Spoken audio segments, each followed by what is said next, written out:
something. In the investigation plan, just to help me.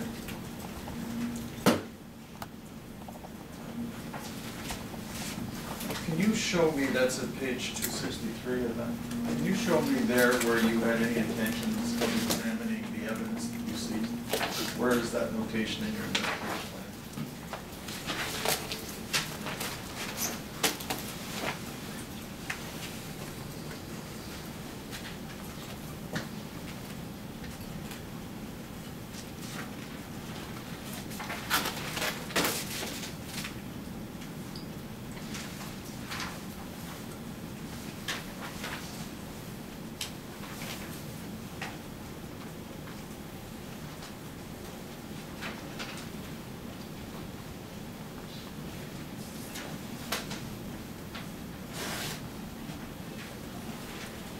It's not in there, sir. Okay. We'll come back to that. Sir. During your evidence, you acknowledged that policy 237,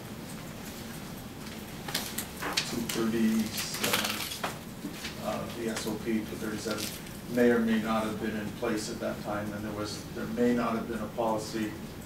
There wasn't a policy for suicide notices, best as you determined. The best I can recall, there was no policy on regards to dealing with strictly suicide pressure.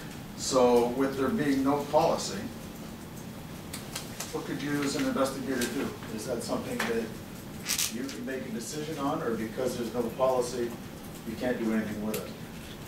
I can make a decision, but I wouldn't make a decision unless I cleared it through my chain of command, if there was no policy on it.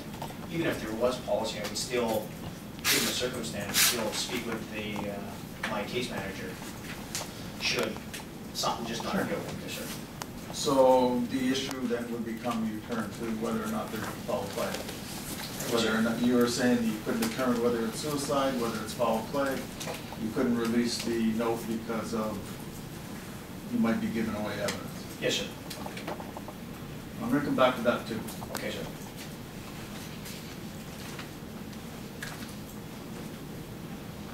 What, I know this was your first death investigation, but what foul play, as an investigator, you're going to come back and you're going to sit down and you're going to think of the different scenarios. What scenarios of foul play, under these circumstances, could there be? So you go to that door and you think it's foul play. You have to investigate whether there's foul play. You investigate like a homicide scene. I don't have any problem with that. But in the initial stages, what do you think the foul play could be? You mean like evidence or something that... Forget evidence for a second. What methods of foul play could take place having seen that, having been to that scene? Right off the bat would have been Corporal Langridge's feet were on the floor, or he would have been able to stand up. Okay. What does that tell you? It tells me that it's a possibility that there, if he could have stood up, then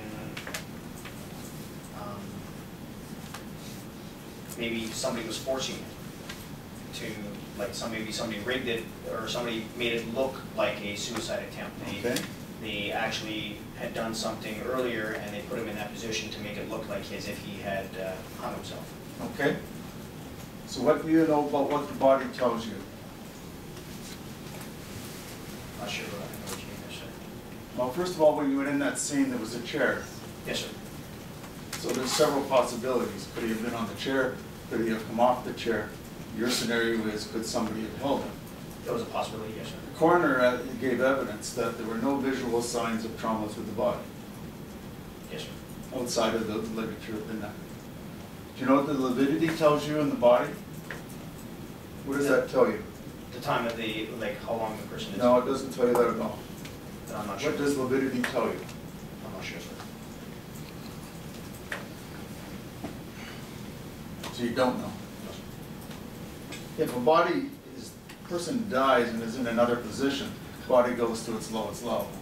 It finds its own level, and it will stain the body accordingly, et cetera, et cetera.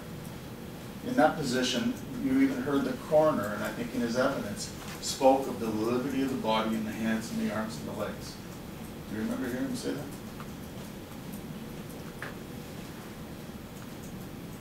can't say for sure, sir. If it was right when the ME was looking at the deceased. So that particular way the body, that should cover you Yeah. something. And I believe you, if you go back, you'll find that, I don't know if you made a note of it, or maybe you didn't know what it meant when the coroner says that. Door is locked from the inside? No signs of entry? No forced entry, no, sir. Nothing in the window? No, sir. Nothing outstanding in the room? You took a look at the room? So I guess what I'm getting at, there's no signs of disturbance in the room? You have the body that tells you something? You have that, so this issue of foul play, that somebody's placing the body there, what else could it be besides that? Just keeping an open mind there, sir. Okay, just, I know you're gonna keep an open mind, but you're also an investigator, and you're challenged to make decisions and look at evidence. And examining that evidence, is there anything there that would lead you to believe that Stuart Langridge did anything but harm himself based on what you saw there? I'm not going to make that assumption, but that's one of the possibilities, yes, sir. Okay? You wrote a suicide note, right? Yes, sir. Or you think you did? You don't know if you did, or I don't somebody know. else wrote it? That's right, sir. Did you fingerprint it? No, sir. What had you, if you had fingerprinted that note and determined that only Stuart Langridge's prints were on that note, nobody else's, what would that tell you? That he wrote that note. Or possibly he could have written that note.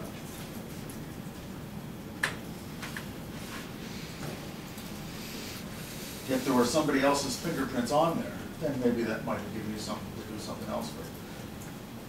So you got no visible signs to the body of the suicide note, which you didn't fingerprint. The handwriting analysis is a little bit iffy whether you do that or not, because there's several problems with that. No signs of forced entry. You take everything that we've just talked about, put it together. Your coroner on 2 occasions, one he says that he was definitely death by hanging, not by some other means, there was no other trauma, he wasn't killed in another fashion and then just placed there, right? That's what he meant by death by hanging. Secondly, before he left, did he not use the words classic suicide? I don't recall that, sir. He may have said that to Sergeant Bigelow.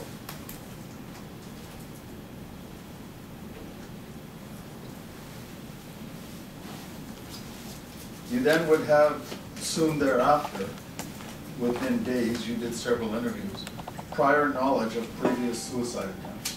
So you have some history, and along with this, quote, quick question relative to the suicide watch. But you're not going to make that determination at that time. So you knew that there was some kind of problems with him relative to attempt suicide. You learned that within a couple of days at least then. That there was Previous. previous.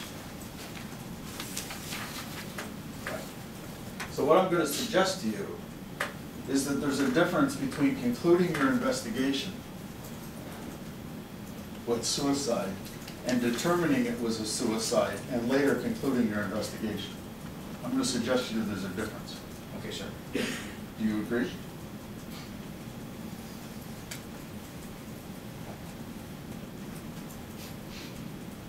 Yes, sir.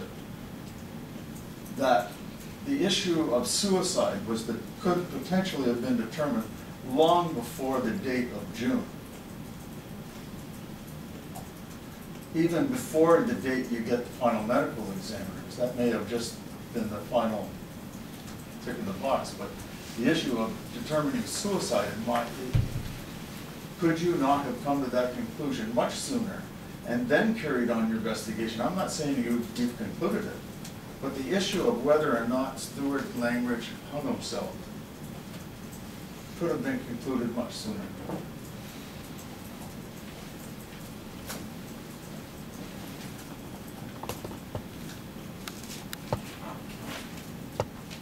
Given that it was my first I suicide. don't care if it was your first or your 50th. I understand. Stuart Langridge didn't know that. Yes, sir. So go ahead. Could it have been concluded sooner or not?